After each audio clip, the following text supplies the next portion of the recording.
Support for this program is provided by the Foundation for Excellence in Louisiana Public Broadcasting and from viewers like you.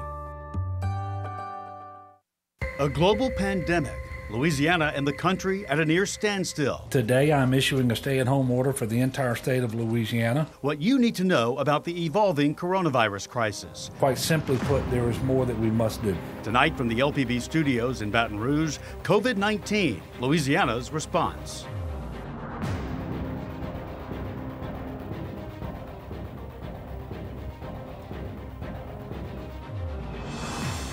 Good evening. I'm Sally Ann Roberts. Thank you for joining us from across Louisiana for this important conversation about the COVID-19 crisis facing our people, our state, and our nation. Our goal tonight is to provide you with new information and to re-emphasize the things we know will help slow the spread of the coronavirus, which is absolutely critical. In this hour, we will be joined by Governor John Bel Edwards and members of his administration, along with state health experts, as we answer questions about Louisiana's response to the outbreak, job losses, closed schools, and curtailed services, and dealing with the fear and anxiety from this worldwide pandemic that has reached our state. We encourage you to have a pen and paper ready to take down information about available resources to help you and your community, your family, and your business. Of course, after this broadcast, you can find this entire program at lpb.org/YouTube. Governor, we will begin with you because I understand that you have an important message. Thank you, Sally Ann, and thank you to LPB and every station carrying our broadcast tonight. And I want to thank everyone for watching and listening. I want the people of Louisiana to listen to me closely. COVID-19 is in the state of Louisiana and throughout our state. We have confirmed cases in more than half of our 64 parishes, but we shouldn't delude ourselves. It's in every single parish.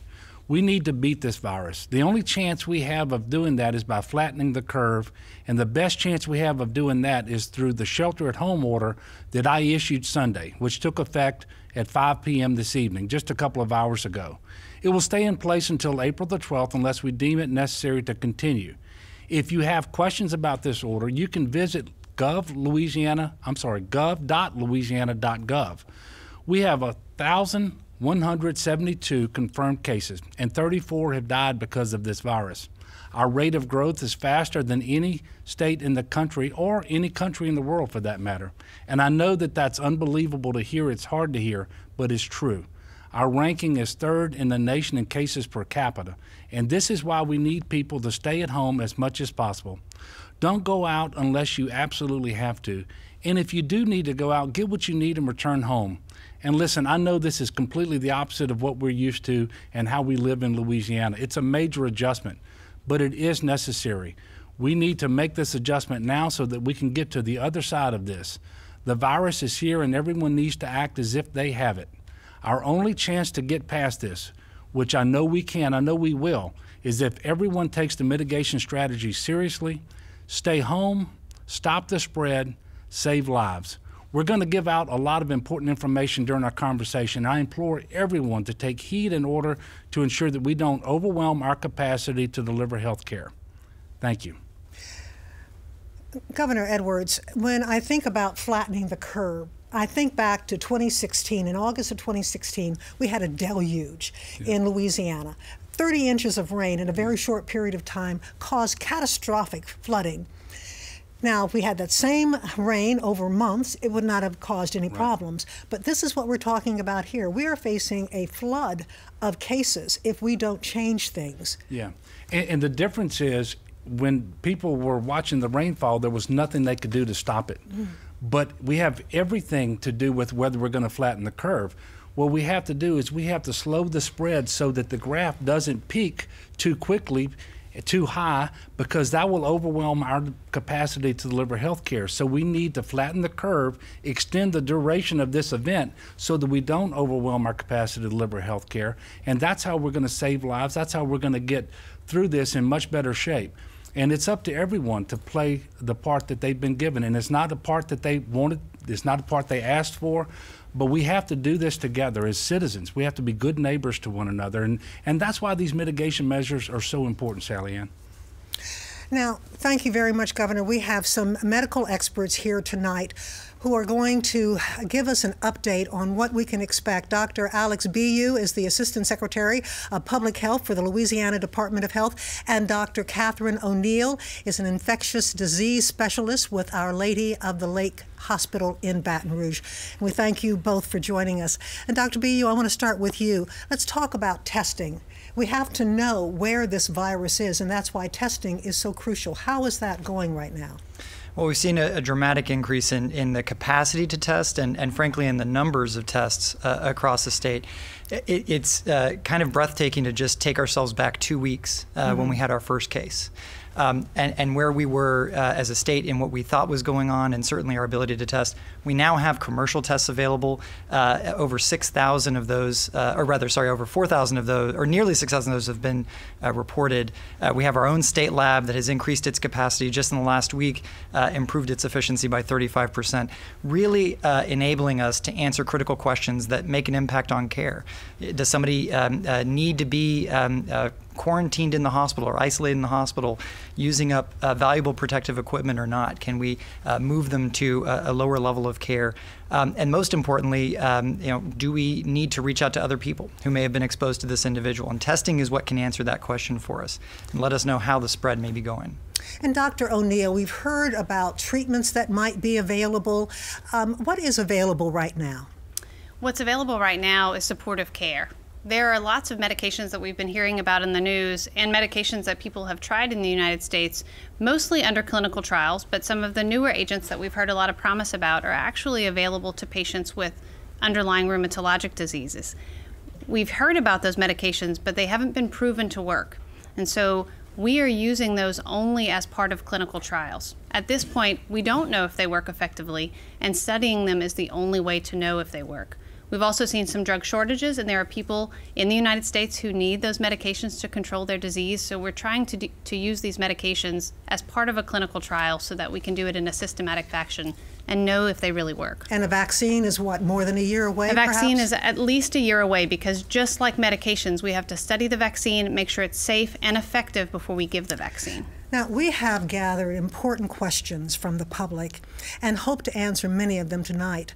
For the questions we are not able to get to, we're going to post those answers to lpb.org/COVID-LA.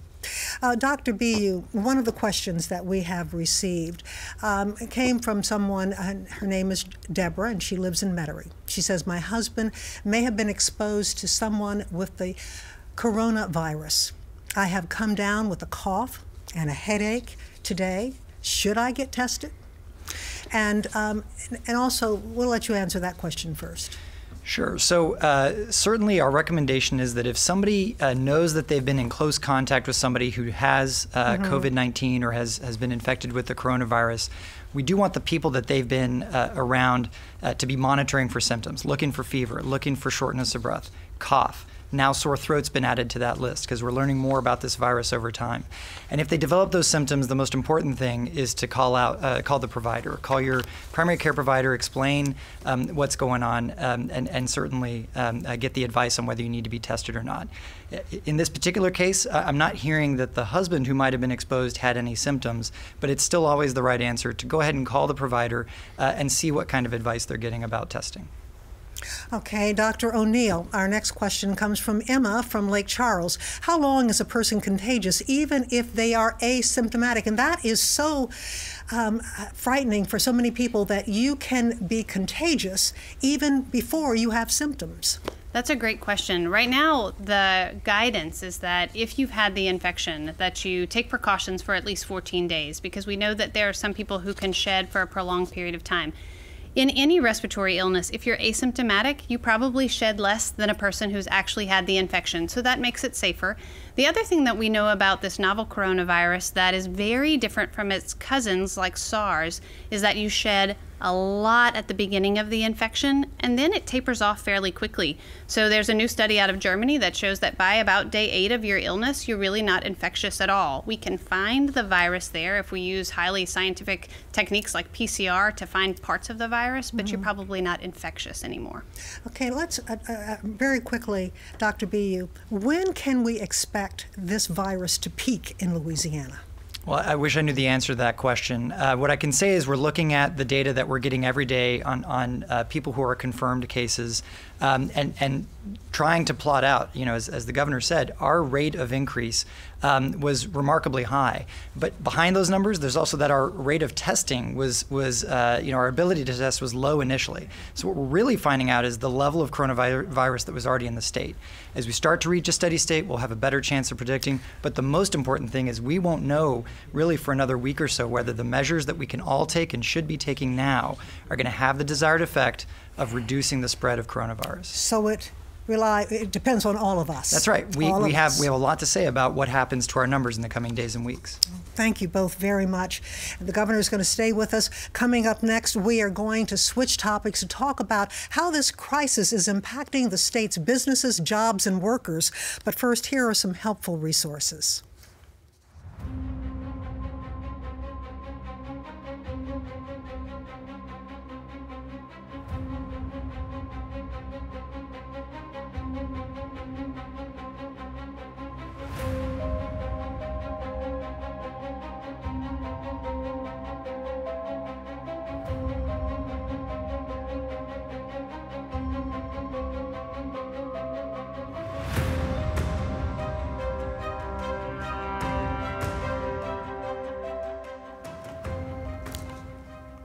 We're going to turn our attention now to the impact COVID-19 is having on Louisiana's businesses and industries and its workers.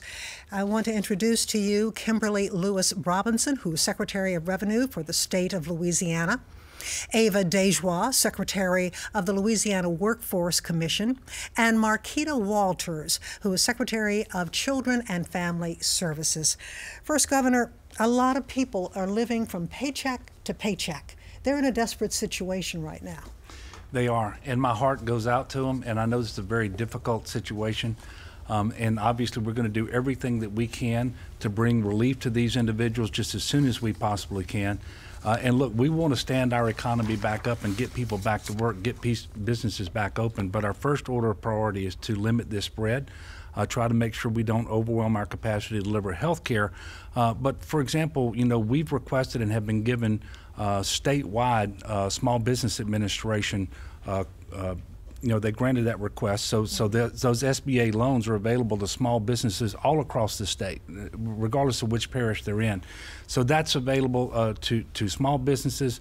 We're looking into, and you're going to be talking to Ava Dejoie in just a minute about unemployment benefits. We've got SNAP benefits that individuals can take advantage of in many cases. And so we're trying to bring everything to bear, and we're watching Congress because Senate has taken up phase 3 of coronavirus legislation, and we really need them to pass some meaningful legislation so that we can get some money into people's pockets and into their banks' accounts, get these businesses shored up so that when we come out on the other side, we'll be positioned to start moving forward again.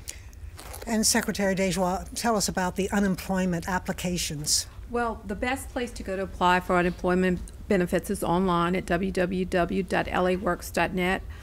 We have a team working, answering our call center from 8 a.m. to 7 p.m., but you can go on and apply for benefits online 24 hours a day. In fact, I encourage people to try and apply during off hours. We had a full contingency working over the weekend. We've pulled more staff, and the staff really does understand that this $247 is the lifeline for so many people. It's not like after Katrina, where I can remember my own family had 4 generations in the house. Everyone was cooking. Everyone was bringing food over. This is it. This is all the benefits right now that are readily accessible for individuals. Now, the number, I understand that the phone lines, the computer went out. You had so many applications coming in. Well, the volume has been through the roof, and again, I need to thank the wonderful team and recognize them at LWC. We had 71,000 people apply for benefits as of Saturday evening at midnight, 71,000. That's up from an average of 1,400 to 1,500 on a weekly basis. So our capacity is stretched thin. Our third-party administrator that manages the site for us shut down on Saturday, added in more servers, so we are increasing capacity. So how quickly would they be able to see these checks? The checks are starting to be cut this week. So the governor, through his executive orders, waived the week of waiting. So the week of waiting is waived, and the governor also waived work search for Louisiana citizens. Okay, and Secretary Walters, tell us about SNAP. And this is a food program that is so necessary right now. Absolutely. And this is really confusing to a lot of people in Louisiana because we're used to disaster food stamps, and we think that that's what this is, but it isn't. DSNAP is not available right now. The federal government has not allowed that. What we have is we're opening SNAP to people that have been, their income has changed because they're now not working. Yes. They're staying at home. So if you've never been on SNAP before and now your circumstances have changed, we're encouraging you to please go and come online and do the application. It's no longer that you have to walk to an office to do this. It's an online application. And the easiest way to get all the information is to text 898-211 and text GET SNAP. Get SNAP. That will give you facts and figures. It will give you the application. It will give you a chart. You can click and see how much you would be eligible to receive should you become eligible. So we're really encouraging that. And another thing that Congress has done has given us the ability to raise the level to the maximum for those that are currently on the program but don't get the full benefit. Now that has been turned down by Congress for us as well. A lot of it is going to depend on Congress and the action that they take in the coming days and weeks. Secretary Robinson, tell us about how this is all affecting revenue for the state. Well, as Secretary Dejoie and Secretary Walters spoke about the increased numbers of applicants, of course, those are people that are not working. A large portion, at least a third of our revenue, comes from individual income. So if people aren't working, that's going to have an impact on our revenue. We are starting to see those decreases as we are starting to see people ask questions. Are you extending the due date for income tax? We did that today. We issued that information bulletin. So the due date for the May 15th income tax is now July 15th. We did what the federal government did. So that relief has been made available to our citizens. We also did an extension for our sales tax. We know that for small businesses, the sales tax due date, that was last Friday. That's something that will help them stay afloat for a little while longer. We extended that to May 20th. These are very important things for them. And very good news for a lot of people. It gives them a little relief. Now, we've gotten so many questions. Secretary Dejoie, one of the questions we're seeing most often was asked by Maddie of New Orleans. She says, I am a restaurant worker and my employer is cutting back and let me go. What type of assistance is available to me, especially in terms of health care? Well, our site, we're concerned primarily at the Workforce Commission with your unemployment benefits, but we are messaging to individuals how to be able to access Medicaid expansion, and that information will be going out when someone receives their benefits and when they complete their weekly certification, because everyone that applies still has to complete a weekly certification. Okay, and Governor, our next question comes from Rachel of Mandeville. And she wants to know, will you freeze all monthly bills, rent, electricity, etc., in order to help residents stay in their homes to prevent the spread of this virus even more? Well, I can't freeze the bills, but what I can do is make sure that we're not going to allow people to go forward with evictions and foreclosures. We've already done that. The Public Service Commission has made sure that utilities will not be disconnected for failure to pay the bills as they come due. Now, we still encourage people to pay those bills if you can and so forth, but that relief has already been given. And I want to piggyback on something that was said a while ago with respect to health care. Because the Medicaid expansion is capped at 138% of the federal poverty level, there were individuals before who couldn't get onto the Medicaid rolls. Now they potentially can. So if you've looked at this before and you weren't eligible, now you may be eligible, and it's something that you can take advantage of for your health care needs. Okay. And we have a question for Secretary Walters. It's from Josh of Bossier. Some of us are struggling to feed our families due to time off. Is there, I think we've already talked about that, the temporarily opening the food stamps to those who normally would not qualify, and what resources are available to my elderly grandmother? I would really encourage the grandmother to check in with her local council on aging. We are doing feeding programs through that. Meals on Wheels is available. We're getting food out to our elderly.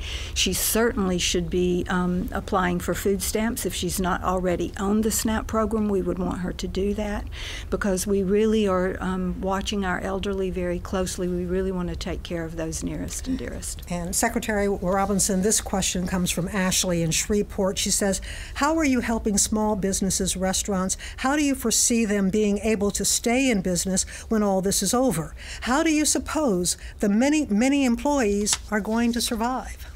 So in addition to the tax relief that I talked about, we at the Business Emergency Operations Center are working every day with small businesses to make sure they have resources available. We're also doing things, we're partnering with the Restaurant Association to make sure those restaurants have opportunities to partner with existing resources. For example, with the school program, if there's a restaurant that could partner with the school to help deliver meals, we're doing that, connecting those resources together. We're also making sure people know that you can go into restaurants that are still open to get your meals. Takeout is available from those restaurants. We're doing ad campaigns with them. We're also making sure, for example, that sales tax extension. We're also doing things like the extension of other taxes that restaurants may have to come due. We're making sure we work with them on that. Daily calls I do with the businesses around the state and those business organizations. What are your needs? What are you seeing? How do we make those things available to you? How do we partner? What do we need to do to make a difference so that you can stay afloat? We're also partnering with the Workforce Commission on retraining dollars that I'll let Secretary Dejoie talk about for those workers that are in the restaurants that may need to be retrained in another way. So we have rapid response funding that we can help to train those individuals, and we're also working with employers that are hiring right now to do virtual job fairs and recruiting events to retrain individuals and get them directly back into the workforce. Governor, are you hopeful that after this is all over that we'll be able to bounce back? Yes, I am. And look, we're going to get through this, and we're going to come back, and we're going to do it together. And I think everybody should have hope. In the meantime, however, we have to be intensely focused on the task at hand, and that is doing our part to minimize this spread, and so that we can get through this and do it in the best fashion possible. I have every expectation that in a matter of weeks or months, we're going to be past this for the most part at least, and resuming life as normal, and then things are going to get back the way we want them to be in Louisiana. From your lips to God's ear. Absolutely. Thank you very much. And now we are going to take a break, and we're going to turn our attention. I believe we've already answered this question about the Louisiana tax date that has been extended. Extended to July 15th. Till July 15th. Okay. Now coming up next, we're going to turn our attention to the impact this is having on our educational system from K through 12 to higher education. But first, here are some helpful resources.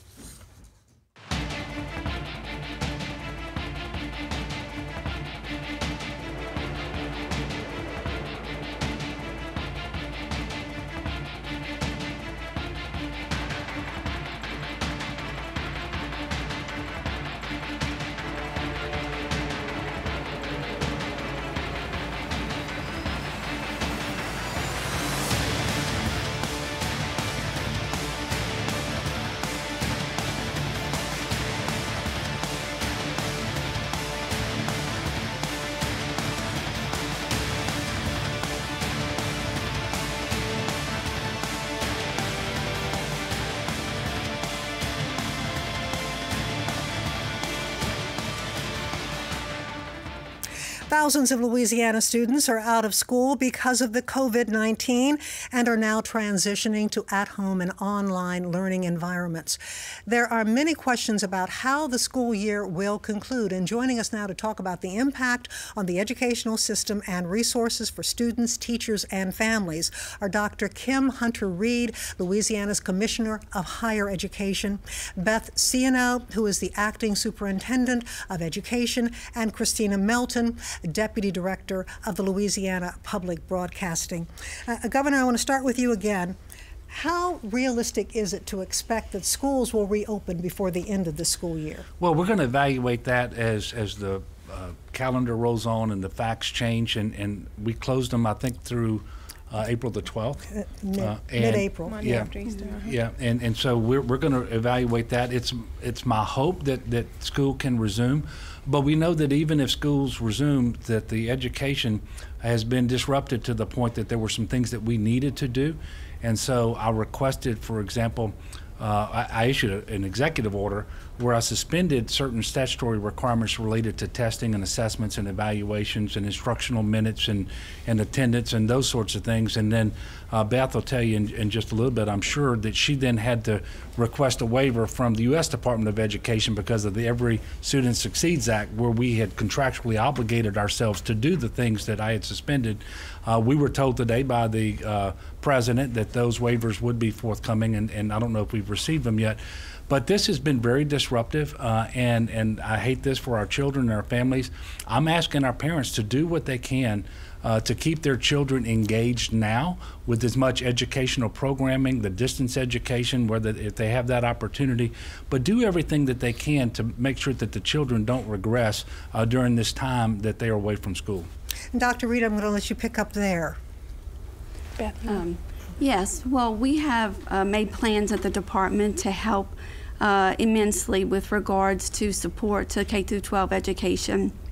We are developing plans that accommodate scenarios that bring the kids back in mid-April. And I'm sorry, Superintendent Ciano. Thank you. I apologize. But we're also realize that there's unanswered questions as indicated by the governor, so we are developing other plans as well that will give us other timelines to work on. We have also worked very hard to obtain some regulatory flexibilities, as the governor mentioned, that will allow things that will make these uncertain times easier. For example, we have already applied and been granted an approval for the federal waiver that allows for assessment to be set aside for this year in these particular times. And now, Dr. Reid, tell us about the college seniors. They're concerned about whether they're going to be able to graduate, and how is this going? Well, obviously, we're trying to make sure that we're doing everything we can. As the governor mentioned, this is a stressful time. All of our colleges and universities, public and private, have transitioned to remote learning or online learning. So our faculty and staff and IT have done an amazing job to try to support our students.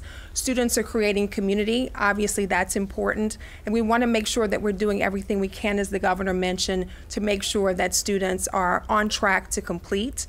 The first priority the governor gave to us was to support the healthcare surge. And so we have over 600 nurses who are near completers that are on track to finish in May or early. We have medical residents that we hope to have, that have matched in Louisiana, that we hope to have on the front line early. Community colleges are supporting everything they can do to support the state labs. If they have protective gear, they're donating it to their local hospitals. So this is an all hands on deck. We recognize it's extremely stressful for our students, but I'm proud of the work that is being done to try to support and to bend the curve. And it's going to be very necessary to get people into these medical positions right away, so the normal course that they may have taken before all of this, they're going to be rushed to the front line, nurses and doctors. Absolutely. We are trying to make sure that everyone that has an opportunity to finishes on time or early. Now, the governor had to support us through an executive order because nurses were doing their clinicals, and level 1 hospitals and nursing homes clearly were prioritizing prioritizing protective gear for their doctors and their nurses. So clinical faculty and students were moved out of clinicals, which means we needed to have an option to keep them on track to complete. So the governor did an executive order so that students could do simulations. They will still have high quality support and education that they need to get in to the profession, but we had to make sure that we could keep them on track or accelerate them, and we're doing that. And you mentioned something about protective gear, and that's something that a lot of people are concerned about. Where do we stand as far as protective gear for those first-line defenders? Well, first of all, we're not alone, but we don't have all the PPE that we want, whether it's the N95 masks, the gloves, the face shields, you name it.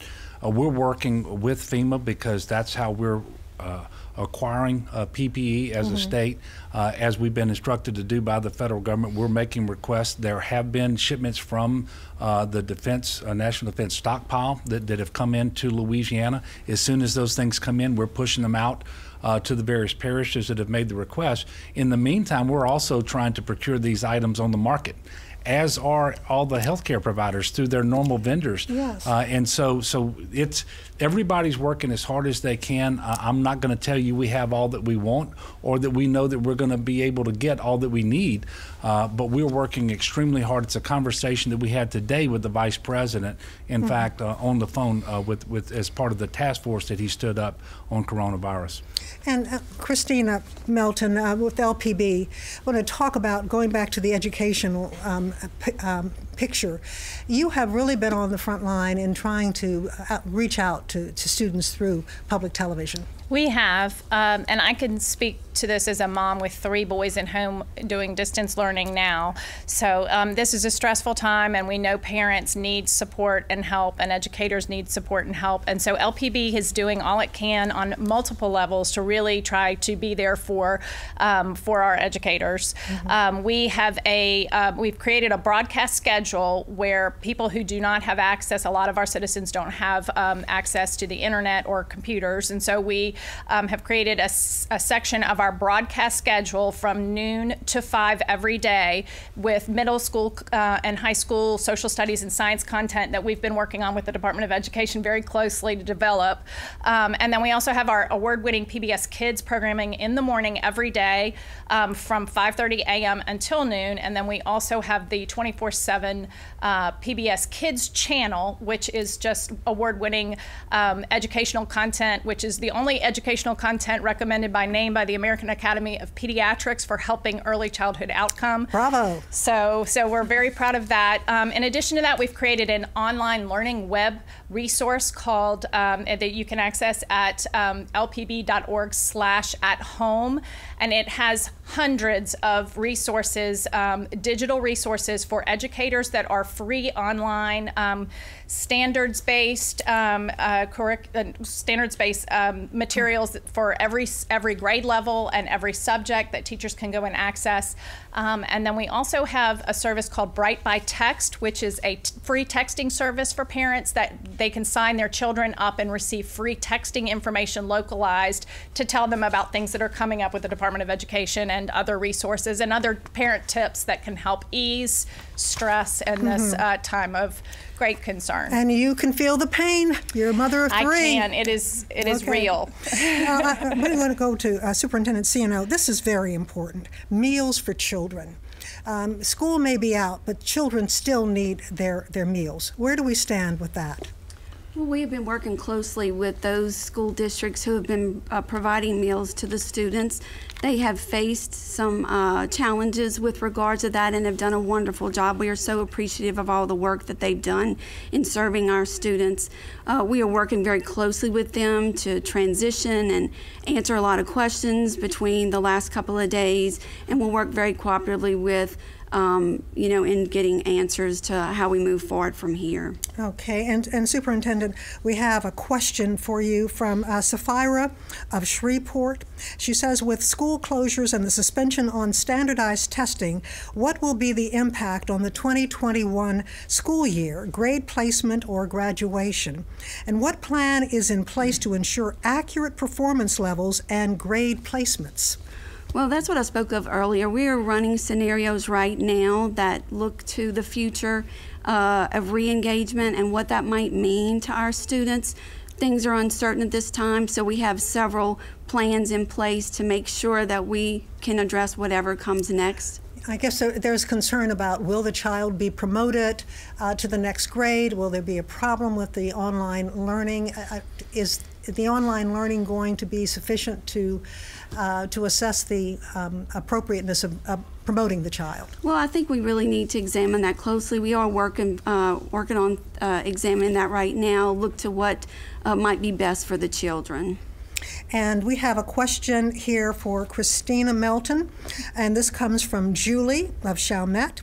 How do we keep our children socially engaged? And you've been talking about that, and that's what LPB is all about. Absolutely. And one of the things with having your children home, I mean, it's a stressful time, but it's also a time to enjoy your children and take them for walks and play with them, play games with them, play educational games with them, read with them. There are so many resources that are available. I know people are confined to home, but they also now with social media can communicate with each other much more than they have been able to in the past, and that can keep them connected. Okay. All right. Now, you know, talking about the health crisis with children, as a mother of 3, you have children at different levels. I have my grandson. He wants to go back to kindergarten. Right. He wonders why he's not there. What do you say to children about this health crisis? Well, PBS has a number of very age-appropriate resources to help you talk to your children about this crisis and to help alleviate their fears, reassure them, be honest with them. And so a lot of the resources are on the webpage that I mentioned, and they're age-appropriate, and they really are very helpful. Okay, and we have a question now for Superintendent Ciano, and this comes from Karen in Kentwood. People in the very rural areas don't have access to internet or decent cell phone services. My child's school has moved to online learning. How can I help my child continue with schoolwork without her falling behind? Well, the department is very concerned and wants to help with continued learning and minimize that learning loss during this period of time. In fact, this week we'll be releasing toolkits to educators, and those toolkits will give us examples of ways to engage the students. Distance learning takes many forms. It doesn't necessarily have to be solely about technology.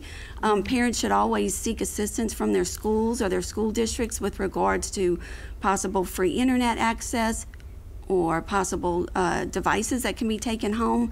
But the toolkits that we will put out to help educators can mean that they can either use technology or perhaps it will not need any technology at all to help engage those students.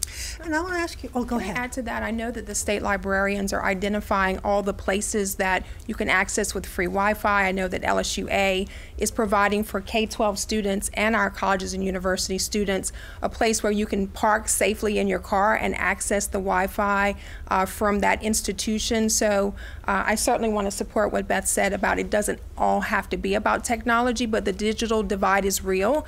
And so we have to think about how do we support students where they are and how do we build capacity in the future to really make sure that we don't have haves and have-nots when it comes to technology. Well, we have a lot of students who look forward to graduation, whether on the college level or the high school level. That's right. Graduation could be very different this year, couldn't it? Will we have big stadiums filled with graduates and their proud parents? I'm so glad you asked this question because I want to make sure, and I know the governor and I have talked about this, the class of 2020, we want them to know, the high school students and the college students, we are going to celebrate you.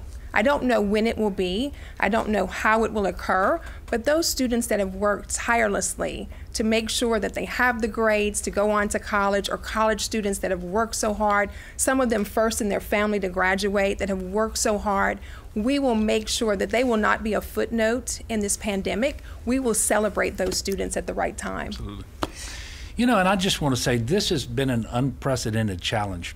And we're only a couple of weeks into it. It was 2 weeks ago today that we actually had our first confirmed case in Louisiana.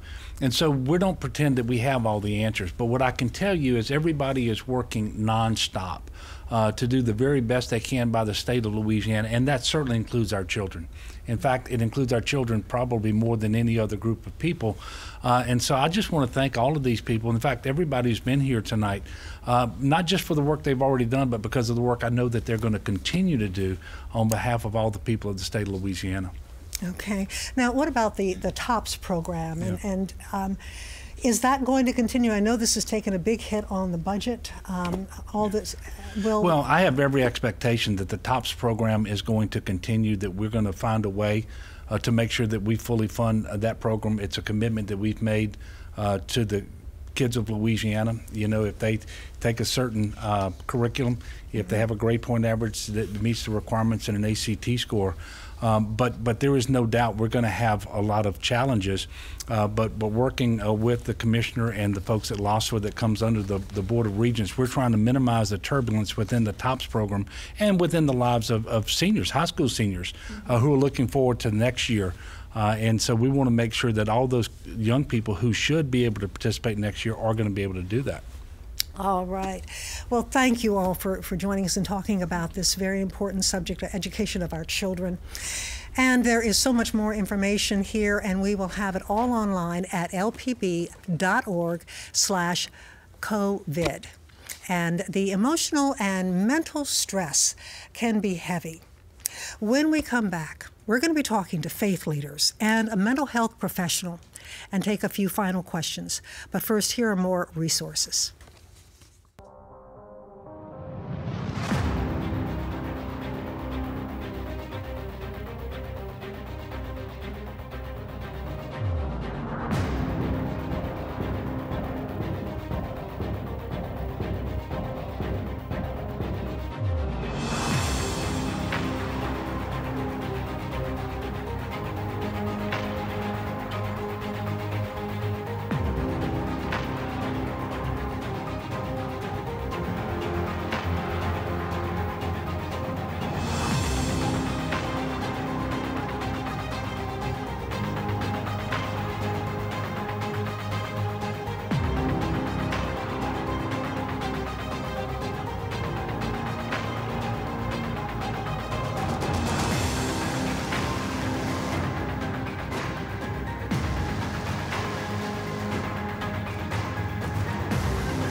Mental and emotional health cannot be overlooked during this crisis.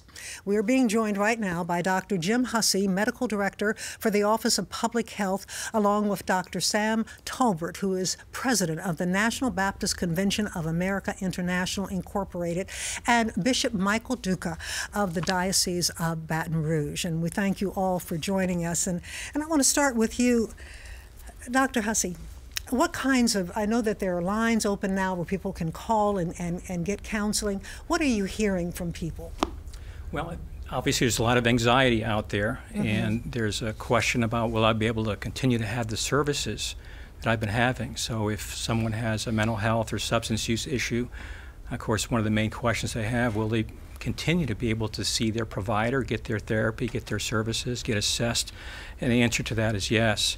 Obviously, everyone's challenged, but we've done a lot of work with the providers, with our managed care companies for Medicaid, and gained permission from the Centers for Medicaid and Medicare Services to extend access to services through telehealth, telemedicine, teletherapy. So that's one way we'll be able to continue that. They may not be able to go to their group sessions. And you make a very good point that when tensions rise, sometimes people are tempted to go back to alcohol, to drugs, and they need the therapy. That's an excellent point, and I'm glad you brought it up, because that is, unfortunately, something that a lot of people do, and they feel that maybe the alcohol or the cigarettes will calm them, when in fact they actually cause more problems. So, drinking alcohol is a depressant. It can cause depression.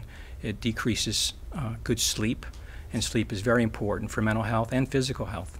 And also exercise, getting outside and doing things. Another excellent point. You know, I think some of the advice that I'm giving friends, family, and others that I talk to is to create a schedule. It's very important to have structure for adults and for kids. And when you make that schedule, make sure you include things like exercise, regular meal times, meetings with family.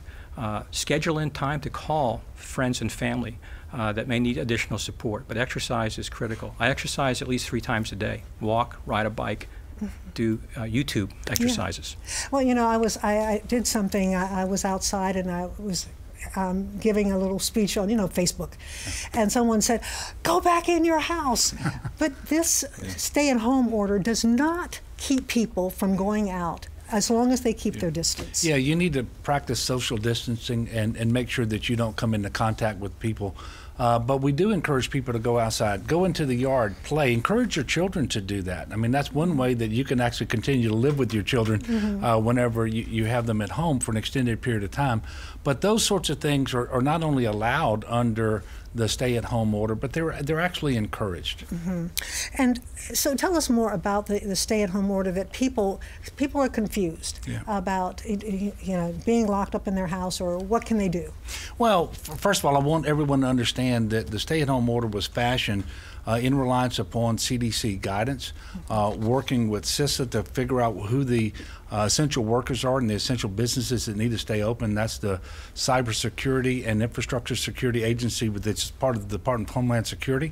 And we fashioned this after looking at what other states had done, looking at what the president did when he said 14 days to flatten the curve, and he lowered the groups to 10 people that you should be with. And so we took all of that into consideration. We issued the order. We believe it's absolutely essential for people to adhere to it, to conform their behavior to the order if we have any chance to flatten the curve in the near future. And that is the only way we're going to prevent overwhelming our capacity to deliver health care. And again, what is the window for flattening this curve? Well, it needs, the problem is that people will be positive 14 days from now from a contact, a spread that happens today. The sooner we conform our conduct, the better we're going to be. But at some point in the future, so you can't go back and change anything you didn't do yesterday. But starting right now, conform your behavior to the executive order. Do all the social distancing that you see on TV from the federal government, from state government. That's the only way that we have to flatten this curve. There is, and I'm so glad that Dr. Colbert and Bishop Duca are here, because at a time like this, people are looking for answers. And I know there's an old saying, when fear knocks, let faith answer. Dr. Tolbert, what do you say to people right now who are dealing with this fear? Well, one of the things I've been noticing, of course, people are watching the news media more. They're on social media, and they're hearing a lot of information. Much of it is factual, but some of it is just bad news, even though it's factual. And that depresses people. So I suggest to people of faith in particular that they spend more time on a daily basis feeding themselves with scriptures from the Bible so that they can hear some positive things and see some positive outcomes that are in the scripture, and know that the God of the Bible is also the God of today, because we see a lot of misery around us right now, but the Bible talks to us about the mercies of God and how they are new every morning to meet the challenges that we are facing on a daily basis. And Bishop Duca, I have a question for you.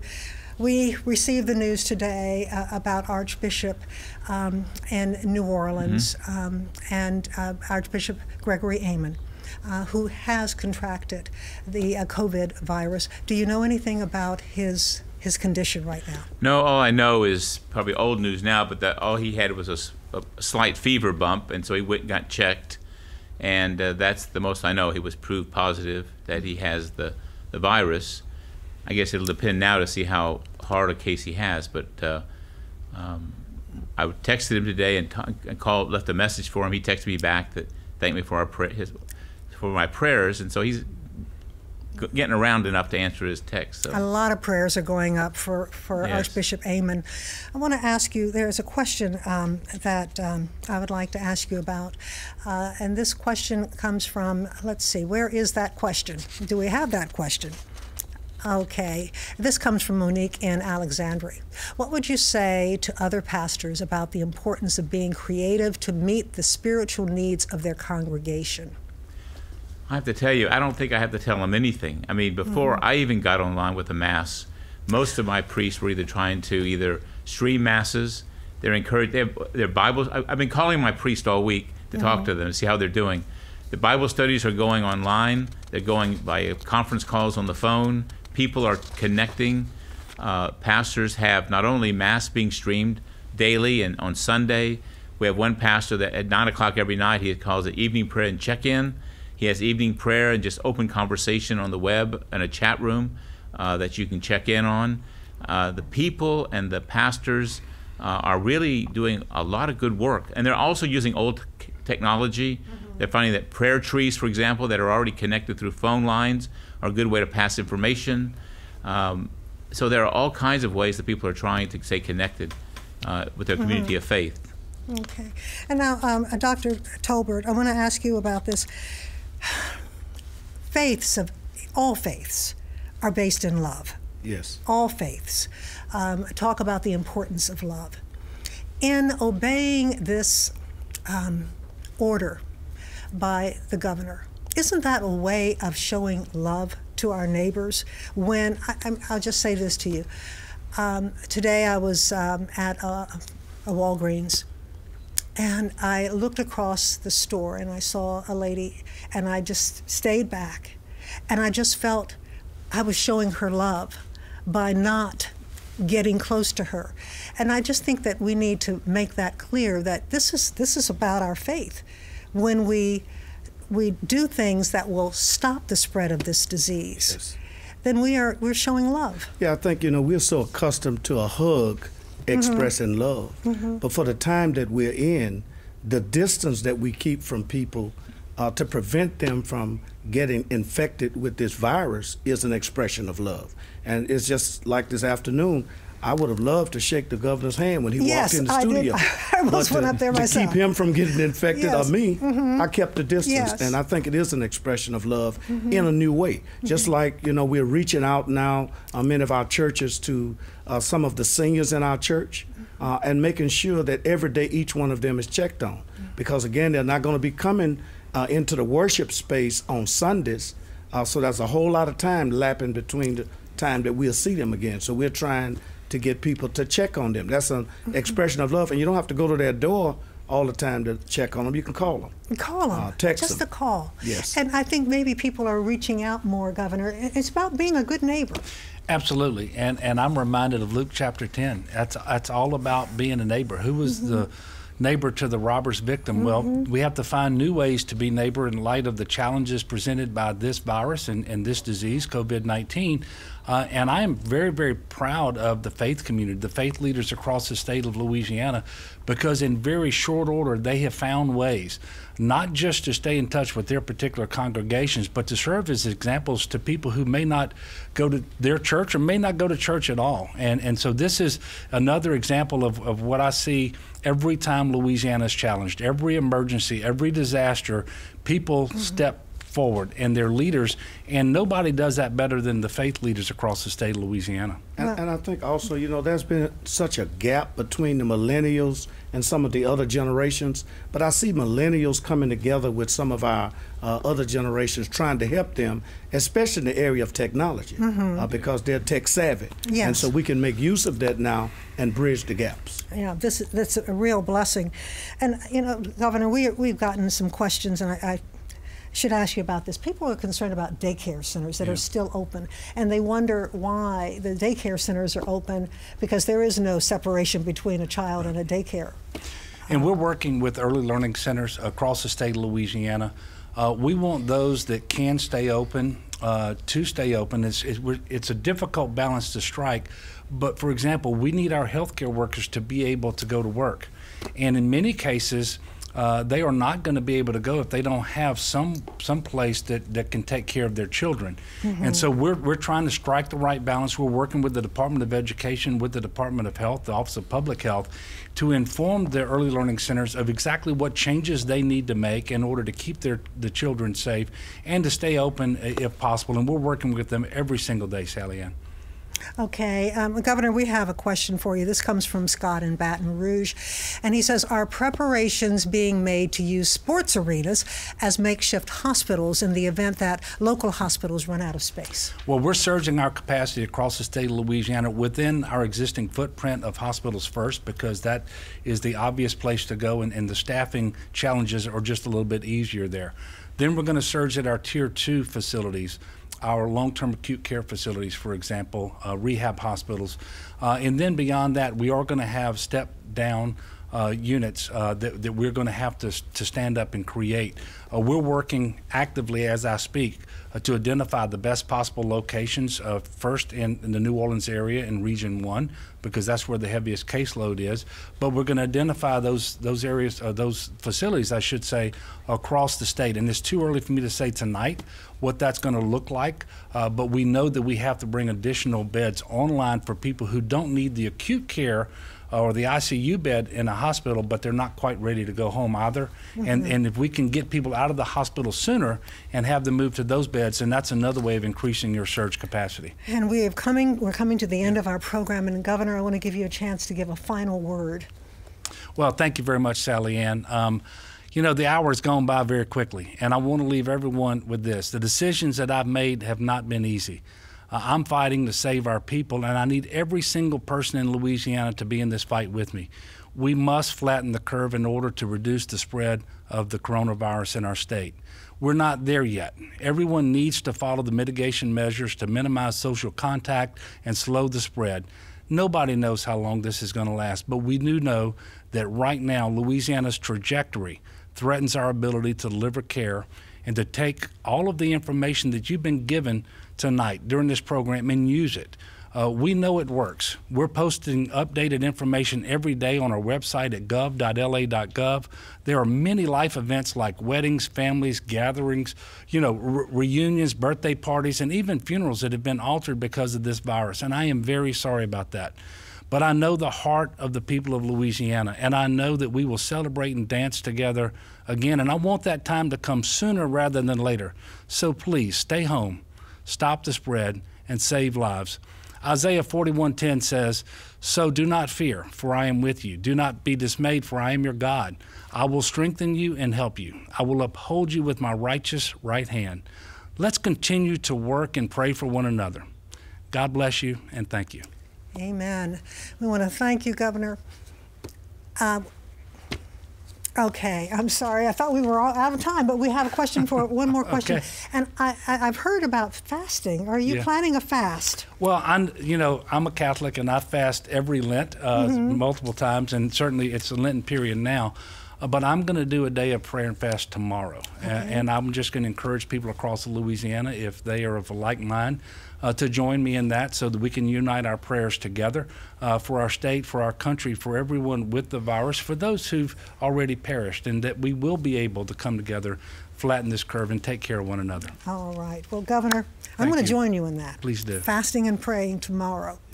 We thank you all for being here today. We are out of time, and you can get more information about this. You can see this entire program again at lpb.org/YouTube, and all the resources we've mentioned tonight are accessible through lpb.org/COVID. And remember, pray, prepare, and persevere. We're all in this together. Good night, everyone.